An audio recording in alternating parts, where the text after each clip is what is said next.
This box contains the greatness that is the Oneplus 3, but this box contains more than just the Oneplus 3. It contains several other accessories not found in the retail packaging. As you can see here, it's a very large box. So what's inside, you ask? Well, let's slide it open to reveal the innards. Let's start from left to right, just like a book. We'll see on the left we have a compartment that holds the Loop VR headset. OnePlus actually launched the OnePlus 3 in virtual reality, just like last year. Many of you might have watched that. This is a VR headset sold by OnePlus that features a lot of padding, nice big lenses, and of course, a slot to insert your OnePlus 3 or other smartphone of your choice. Next to that, we of course have the OnePlus 3 in all of its glory. If we slide off the top of the box, we'll see that the OnePlus 3 is sitting right on top. And my golly, it looks beautiful. It's sitting in a cradle that also holds some get started information that, let's be honest, we don't really care too much about. Underneath, we'll find there's a US wall wart here with dash charging support. It can charge the OnePlus 3's 3000 mAh battery up to 60% in just 30 minutes. That's pretty incredible. We'll take a look at that in detail for sure, but there is also an included USB to USB-C cable here as well to charge the OnePlus 3, and that's about it. We'll see that OnePlus included a bunch of swappable backplates to completely change the look and feel of the device. If you don't like the look or feel of the metal unibody construction, well, you can add bamboo, carbon, a black apricot, rosewood, or even a sandstone protective case, which OnePlus sells, I think, for about $25. The last item in the box is an included dash charge card charger with an additional USB-C charging cable. It's built with aluminum. It feels really sturdy and premium. It's nice of them to include this.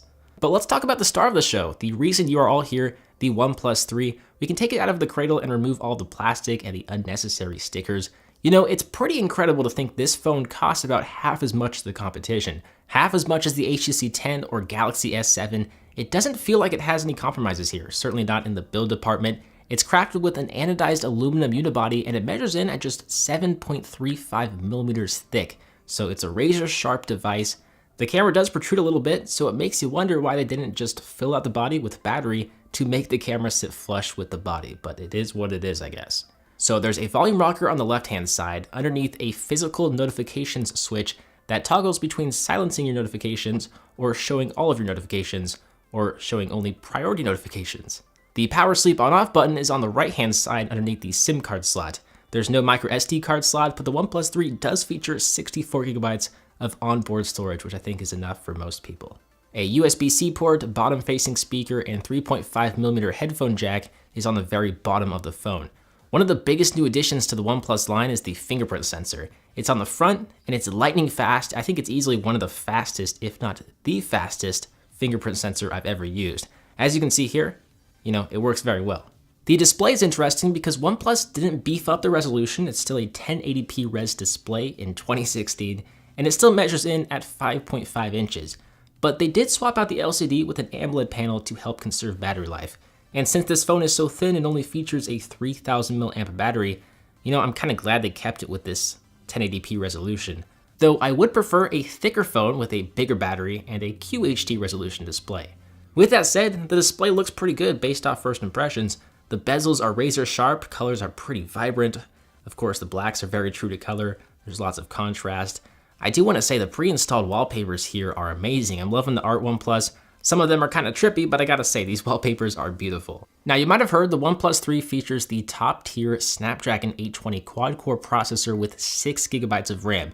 Not 4 gigabytes, not even 5 gigabytes, but 6 gigabytes of RAM. OnePlus claims it's 35% faster than the OnePlus 2 with a 40% boost in graphical power, all while being more power efficient. The phone feels incredibly fast. There's really no question there is a lot of power under the hood. And I know OnePlus phones run fast. They've always performed very well, even with more modest specs. The OnePlus 3 has ditched CyanogenMod and is now running Oxygen OS based off Android 6.0 Marshmallow. It features a bunch of additional features not found in stock Android, like various gestures. You can swipe down on your home screen to view the notification panel or swipe up to view Google Now. And on the lock screen, you can draw a circle to access the camera, draw a V to access the flashlight. There's also a double tap to wake functionality. To the left of the home screen, there's a separate panel which contains some of your most used apps. You can add memos here, you can view the weather, and you can add various contacts here as well. It's kind of like OnePlus's Google Now homepage. On the rear of the phone, you'll see a 16 megapixel Sony PDAF sensor with an f2.0 aperture with 4K video support, HDR, OIS, and raw image support. There are even manual controls in the settings. You can expect a full review of the camera, but in the meantime, here are some sample photos. Let me know what you think of them in a comment below. I have mentioned there's a 3000 mAh battery here with dash charging support via a USB connection. Some other things worth mentioning is the fact that each OnePlus 3 is carrier unlocked and it supports GSM carriers. Apparently it supports 3G on Verizon, but not 4G. NFC is also present in the OnePlus 3, so you can use Android Pay if you so desire. To wrap up my unboxing and first impressions, I gotta say this phone is the complete package. You know, it has a premium build, incredible performance, at least on paper, one of the fastest fingerprint scanners, a pretty solid camera, as you can see from some of the sample photos, and the battery life is pretty decent, also on paper. Obviously, we're gonna need to spend more time with this device before we can full-heartedly recommend it to you, but it looks very promising. Is it a flagship killer in every sense of the word? No, since it doesn't support every US carrier like most flagships from Apple or Samsung, but it's getting there, and it does offer flagship specs for a darn good off-contract price of about $400. I think best of all, you can now buy a OnePlus phone without needing an invite. I do want to say the opinions in this video are my own, but please let me know your opinions in a comment below. As always, I'm BoHD from PhoneDog.com. I hope you enjoyed this video. Smash that thumbs up button if you did. I'm gonna go. I will see you guys right back here in the next one. See ya.